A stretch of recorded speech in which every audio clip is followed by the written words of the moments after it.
सभी लोग हमारे बीच में महिपत भाई हैं, इनके नाम पर जोरदार ताली बजा दीजिए।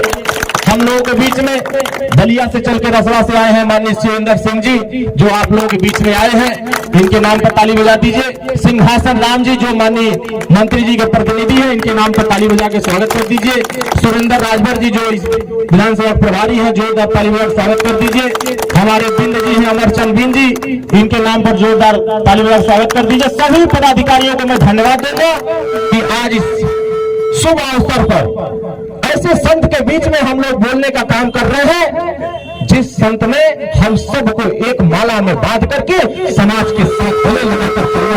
रविदास जी अमर रहे, बाबा साहेब अमर रहे, बाबा साहेब अमर रहे, राजा सुहेल राजभर अमर रहे। साथियों, आज बहुत ही महत्वपूर्ण पर्व है। पूरे दुनिया के लोग आज रविदास जी को याद करते हैं। 1376 ईस्वी में पैदा हुए, हमारे ही जिले में पैदा हुआ, जो बनारस जिले में था। गोवर्धनपुर एक गांव था और उनकी जन्म बनारस में हुआ। पूरे हिंदुस्तान में जिस समय उनका जन्म हुआ उसमें बहुत शोषण अन्याय अत्याचार हुआ। मुगलों का शासन हुआ और उनके शासन काल में छुआछूत, भेदभाव, ऊंच नीच तमाम परंपराएं उस समय बहुत तेजी से चल रहे थे। संत रविदास जी ऐसे समाज में पैदा हुए जिस समाज में बहुत सारे लोगों की भावनाएं अलग थी। लोग कन्वर्टिंग कराने में बहुत प्रयास कर रहे थे कि मुगल बादशाहों के सामने रविदास जी की पूरी सेना झुक जाए, लेकिन उन्होंने 448 वर्ष पहले जो लकीर खींचा था और उन्होंने सिद्ध करने का काम किया।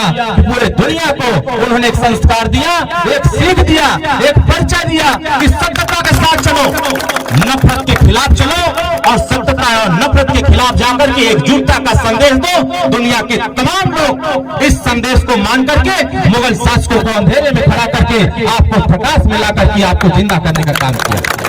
ऐसे संत रविदास जी जिस विचारधारा को लेकर चले थे, उन्होंने लगातार जो धार्मिक अपमान होता था, जो सांस्कृतिक अपमान होता था, जो विरासत में हमारे साथ शोषण होते थे, चाहे वो महिलाओं के साथ होता था, चाहे हमारे समाज के बीच में जितनी जातियां थी, उन्होंने कभी जातियों से भेदभाव नहीं किया। उन्होंने कभी भी किसी को ऊंचा किसी को नीचा नहीं समझा। जो भी उनके सामने था वो एक बराबर था और एक बराबरी का संदेश अगर किसी ने दिया तो रविदास जी ने दिया। पूरे दुनिया में आज बहुत ही उत्साह के साथ ये पर्व मनाया जा रहा है। डॉक्टर भीमराव अम्बेडकर साहब भी उन्हीं के बताए रास्ते पर चल करके इस देश में एकता पैदा किए, इस देश में ऊंच नीच को खत्म करके समानता का अधिकार दिया और सबको बराबरी का अधिकार दे करके इस हिंदुस्तान में एक ऐसा इतिहास रचने का काम किया कि पूरी दुनिया उनके संविधान के नीचे आकर के उनको नतमस्तक करके उनके सामने चलने का काम कर रहे हैं। इसीलिए आज हम सब लोग आपके बीच में बोल रहे हैं तो उसमें भी भूमिका रविदास जी का है। अगर आज हम लोग बोल रहे हैं तो बाबा बुद्ध का भी योगदान है। आज अगर हम लोग बोल रहे हैं तो बाबा साहब अम्बेडकर का योगदान है। हमारे बीच में वो नहीं है, लेकिन आज भी उनकी विचार, आज भी उनकी सोच, आज भी उनकी सिद्धांत हम सभी लोगों के जेहन में जिंदा है और उनके सिद्धांत आज भी हमारे बीच में जो वो ऊर्जावान है और उन्हीं के विचारों पर आज हम लोग चल रहे हैं। इस नाते रविदास जी ने जो संदेश दिया है, किसी के साथ अन्याय मत करो, किसी के साथ धोखा मत करो, किसी के साथ भेदभाव मत करो, सबको गले लगाने का काम करो। यही काम हमारे नेता माननीय ओम प्रकाश राजभर कर रहे हैं। यही काम बाबा साहब भीमराव अम्बेडकर से सीख करके, मानवर कांशीराम साहब से सीख करके कि वो फलाने जाति के हैं तो उनसे हमें क्या लेना देना।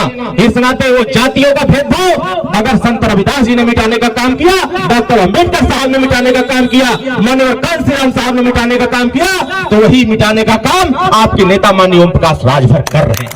इस नाते हम सब इन्हीं चंद शब्दों के साथ संत रविदास जी को नमन करते हुए, बाबा साहब भीमराव अम्बेडकर को नमन करते हुए, महाराजा सुहेल राजभर को नमन करते हुए हम अपनी बात को समाप्त करता हूं। जय संत रविदास जी, बाबा साहब अमर रहे, मानव कांशीराम साहब अमर रहे, माननीय ओम प्रकाश राजभर जिंदाबाद। बहुत बहुत धन्यवाद। जय हिंद, जय भारत, जय भीम।